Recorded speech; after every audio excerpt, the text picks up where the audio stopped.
अस्सलाम वालेकुम। आज की कहानी रफ रफ की जुबानी।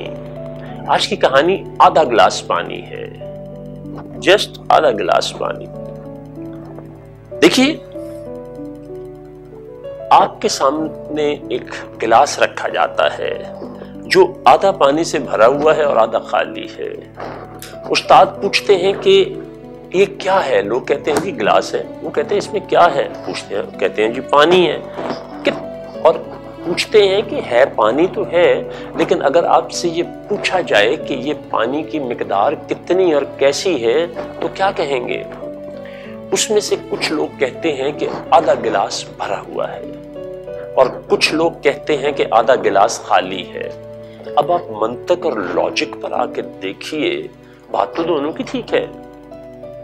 दोनों सच भी कह रहे हैं और वही कह रहे हैं जो वो देख रहे हैं। तो फिर ये कैसे फैसला होगा कि कौन सही कह रहा है?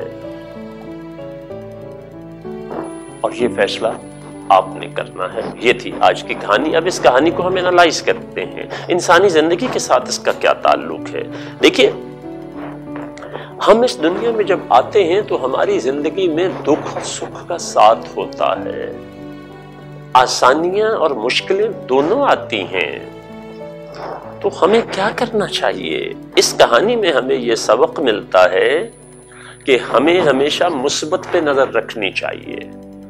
हमें जो हासिल है उस पे अल्लाह का शुक्रगुजार होना चाहिए और जो नहीं है उस पे सब्र करना चाहिए। क्यों? इससे बहुत बड़ी गलती इंसानों से क्या होती है कि वो हासिल का शुक्र अदा करके उसको एंजॉय नहीं कर सकते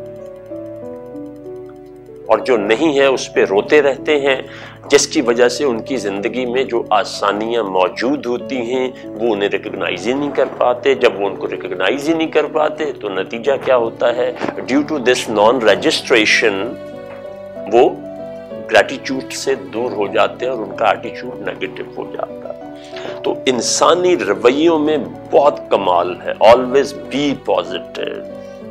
कभी अपने रवैये को मनफी मत होने दें, वरना आप शुक्रगुजारी से दूर हो जाएंगे। ये थी जी आज की कहानी। कल मुलाकात होगी नई कहानी के साथ।